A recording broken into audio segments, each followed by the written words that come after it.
Now, good morning to all of you. And today I will again start the second part of our environment. Yesterday I told you what is environment, what are the different components of the environment, and what are biodegradable and non-biodegradable substances. Today I will tell you about the ecosystem. And in the ecosystem, we'll study about the food chain and food web. First, ecosystem means it is a self-contained unit in which both the biotic and the abiotic components are interdependent on each other. So here, as you all know, biotic components are there as well as abiotic components which are interacted with one another to form the ecosystem. There are various types of ecosystem. You all know grassland ecosystem, forest ecosystem, aquatic ecosystem, and many others. Grassland ecosystem in which the animals or the whatever the biotic and the abiotic components, they are present in the grass. Like in the grassland ecosystem, we see the grasshopper which feed on the grass, or whatever the insect which are living on the land or the grass, they form the grassland ecosystem. Forest ecosystem forms the animals as well as the plants which live in the forest.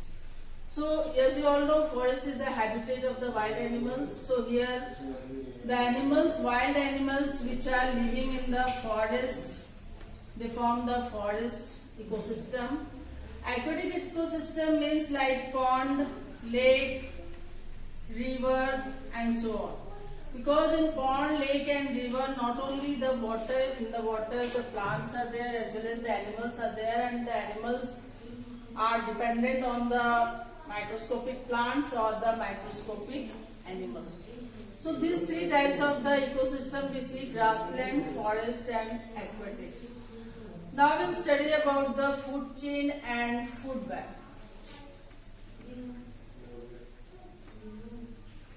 What is actually the food chain?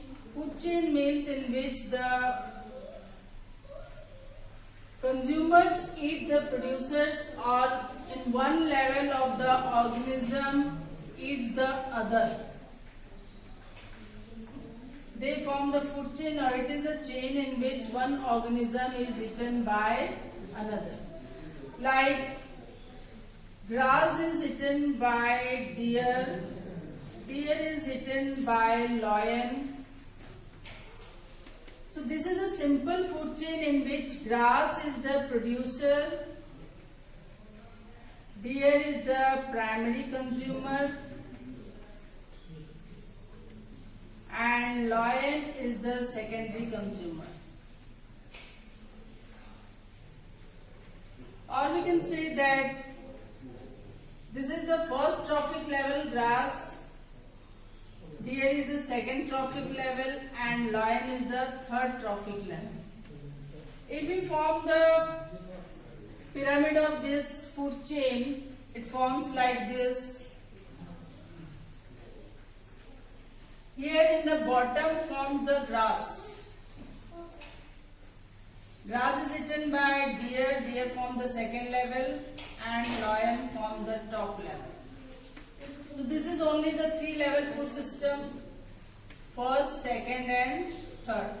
Or we can say grass is producers, here is the primary consumers, and lion is the secondary consumer. Here grass, the number of grasses are more, or the first level producers are more than the deer, and deer are more than the lion. Means the number of the organisms goes on decreasing from bottom to the top, and this is called pyramid of numbers.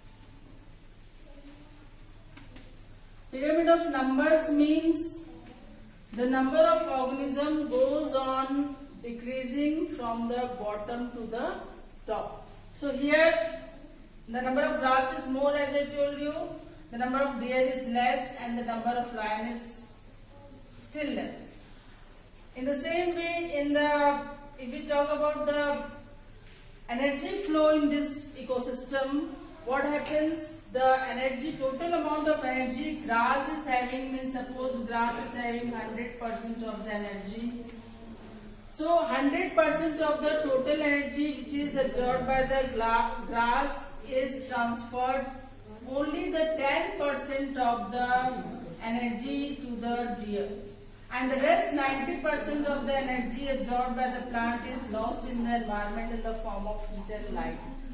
Again the deer is having that much energy, the total of 10% means 1% of the energy is transferred to the lion, means the energy goes on decreasing from grass to deer, deer to lion.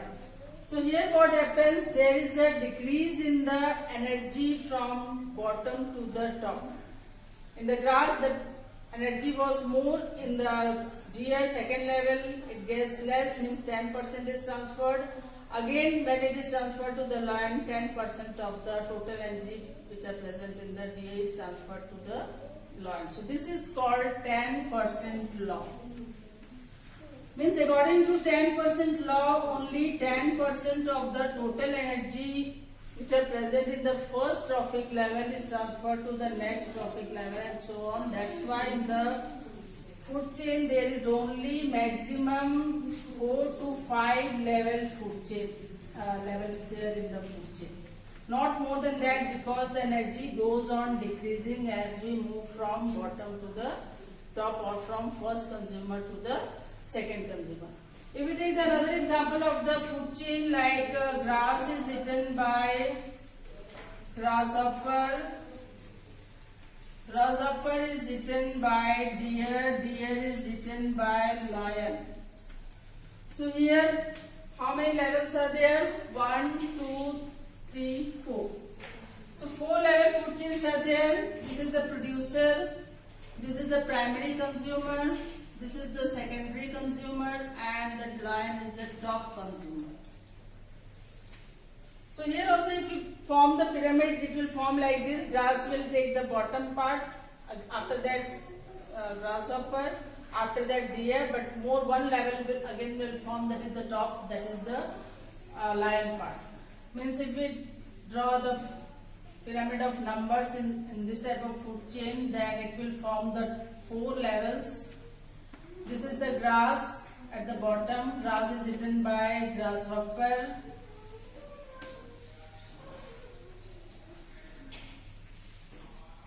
If you take the grasshopper, it is eaten by frog, frog is eaten by snakes, and snake is eaten by lion. So here the 5 level food chain it will form, not the 4 level.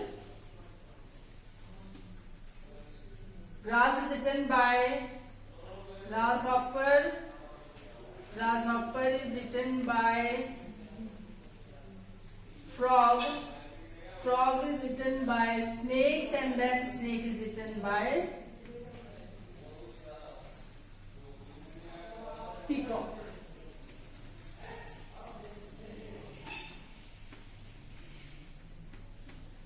So it was a 3 level food chain in which we see that grass is eaten by deer, deer is eaten by lion, but here if we see the grass, grass is eaten by grasshopper, is eaten by frog, frog is eaten by snake, and snake is eaten by peacock. Means here the 5 level food chain it will form: first level, second level, third level, fourth level, and fifth level. And as I told you, according to 10% law, only the 10% of the total energy will be transferred to the next level. Suppose it has 100% of the total energy grass, 100% of the 10% goes to the grasshopper, means 10% it will grasshopper will take, and 10% of this means 1% the frog will transfer the energy, total energy transfer to the frog, and 1% means 0.1% will transfer to the snake, or 0.01% it will be transferred to the peacock. Means again here also the same thing is followed. 10% law means only the 10% of the total energy gets transferred from bottom to the top, or from first level to the next level, and so on. So this is called 10% law. And if we talk about the food web means in the ecosystem, as you see that one organism not only feeds on the only one type of organism, so it also feeds on the other organisms. So here what happens in the food web, the whole food chain gets interlinked with each other and forms a network, and that is called a food web. So food web is the network of the food chain, different food chain, like as I told you just now, grass is eaten by deer and deer is eaten by lion. So lion, not only it's the deer, lion eats some other animals also. So if they are connected with each other, so they form a link, interlink, they get interlinked, different types of food chain get interlinked and they form the food web. Now the last topic for today's is that is biological magnification, and in the biological magnification you all know biological magnification means it is a process in which the amount of the chemicals gets increased in the body of the primary consumer. From the producer it will transmit to the primary consumer. From primary consumer it will transmit to the secondary consumer, and from secondary consumer it will transmit the chemicals to the tertiary or the top consumers. So here what happens, the chemicals which are present in the producers, because mainly the producers, plants, crops, we use pesticides, insecticides. So that chemicals in the form of insecticide and pesticide get transferred to the primary consumer, like herbivores. Primary consumer is the herbivore. So herbivore is eating the food prepared by the plant. So the chemicals which are present in the plant, they get transmitted to the primary consumer, means to the herbivores. From the herbivores it will transmit to the secondary consumer, and from secondary consumer the chemicals will transmit to the top consumer or the tertiary consumer. So here the increase in the concentration from one trophic level to another, that process is called biological magnification. And what is the harmful effects of the biological magnification is that it causes our harm to our body, because we are also dependent on the plants as well as animals. So these chemicals which are present in the producers or the primary consumers, ultimately when we eat these plants and animals, it will enter our body and our body is also affected. So this whole process is called biological magnification. Tomorrow I will tell you about the 5 Rs to protect the environment. Thanks.